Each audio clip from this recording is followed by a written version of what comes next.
Hello friends, welcome to वर्स GS. दोस्तों, आज का हमारा टॉपिक है ऊतक। जी हाँ दोस्तों, आज हम टिश्यू के बारे में अध्ययन करेंगे। तो आइए हम देर न करते हुए वीडियो को शुरू करते हैं। दोस्तों, ऊतक को इंग्लिश में टिश्यू कहा जाता है और स्टडी ऑफ टिश्यू क्या कहलाता है? आपका हिस्टोलॉजी कहलाता है।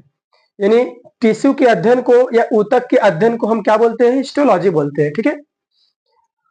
ऊतक कहते किसे हैं दोस्तों? याद रखना, एक समान कोशिकाओं के समूह को क्या कहा जाता है? ऊतक कहा जाता है। एक समान कोशिकाओं के समूह को क्या कहा जाता है? ऊतक कहा जाता है। ठीक है। टाइप्स ऑफ टिश्यू की बात करते हैं दोस्तों, तो ऊतक जो होते हैं दोस्तों चार प्रकार के होते हैं आपके मेन रूप से। पहला आपका होता है पेशी ऊतक, दूसरा आपका होता है तंत्रिका ऊतक, तीसरा आपका होता है संयोजी ऊतक और चौथा आपका होता है उपकला ऊतक। आइए इनके बारे में जान लेते हैं। दोस्तों, जो पेशी ऊतक होता है ये मांसपेशियों में पाया जाता है। ठीक है। तंत्रिका ऊतक जो होता है दोस्तों ये आपका ब्रेन में पाया जाता है। ठीक है ना। हमारा जो ब्रेन बना है दोस्तों तंत्रिका ऊतक से बना है।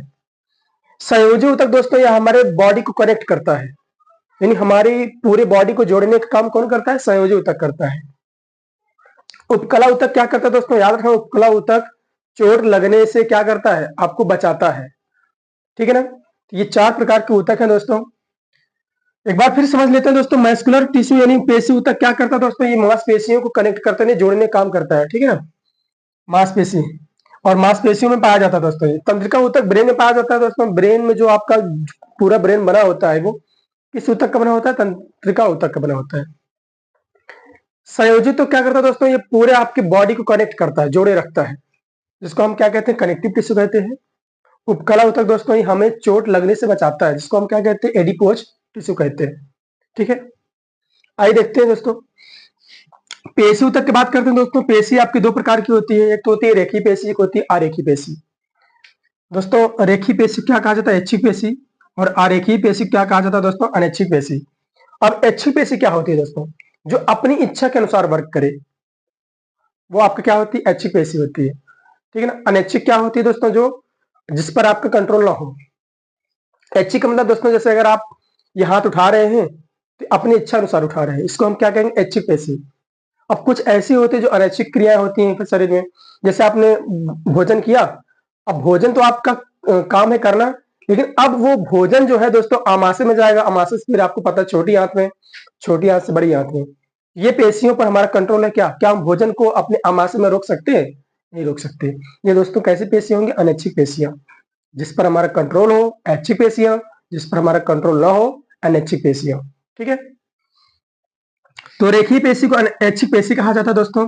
याद रखना, इस पर हमारा कंट्रोल होता है और अनैच्छिक पे हमारा कंट्रोल नहीं होता, जिसको हम क्या बोलते हैं? अरेखी या अनैच्छिक पेशी। ठीक है। अब यहाँ यहाँ याद रखना दोस्तों, हृदय पेशी एक और होती है। हृदय पेशी जो होती है दोस्तों ये अनैच्छिक का एक टाइप है। हृदय ये आपकी कार्डियक टिश्यू होते हैं, कार्डियक मसल्स में पाई जाती है दोस्तों। अब जैसे आपका जो हृदय बना है दोस्तों, वो आपका हृदय जो है, बताइए, अपने आप वर्क करता है ना। क्या हृदय के जो हार्ट बीट है उसको रोक सकते हैं? बिल्कुल नहीं रोक सकते हैं।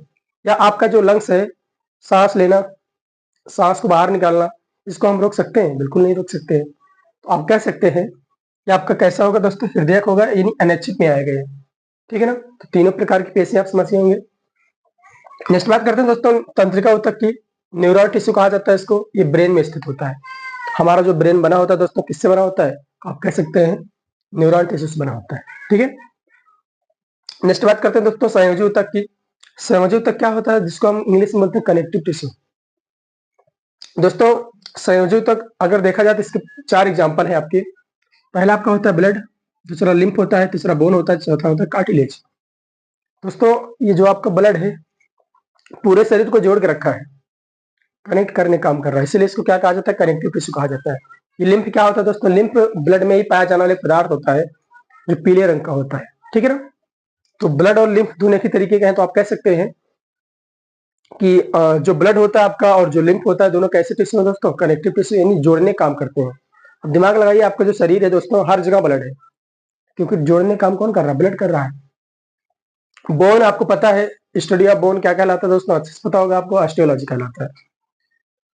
बोन भी जोड़ने काम करता है, क्योंकि आपकी हड्डियां जो जुड़ी हुई हैं, कौन जोड़ रहा है? इसको बोन ही जोड़ रहा है। इसको भी हम क्या बोलते हैं? कनेक्टिव टिश्यू बोलते हैं। अभी दोस्तों कार्टिलेज क्या होता है? तो बोन जो होता है दोस्तों, ये थोड़ा सा मजबूत हड्डी होती है। कार्टिलेज जो होती है दोस्तों, कमजोर हड्डी होती है, नहीं, जो मुलायम हड्डियां होती है इसको हम कार्टिलेज बोलते हैं, ठीक है ना। तो बोन और कार्टिलेज दोनों एक समान आप कह सकते हैं, ब्लड और लिम्फ एक समान, ठीक है। तो बोन आप समझ गए। कार्टिलेज दोस्तों उपास्थि कहा जाता है इसको, बोन को अस्थि कहा जाता है, कार्टिलेज को उपास्थि कहा जाता है। बोन मजबूत हड्डियां होती हैं, कार्टिलेज मुलायम यानी थोड़ा सा कमजोर हड्डियां होती हैं, ठीक है।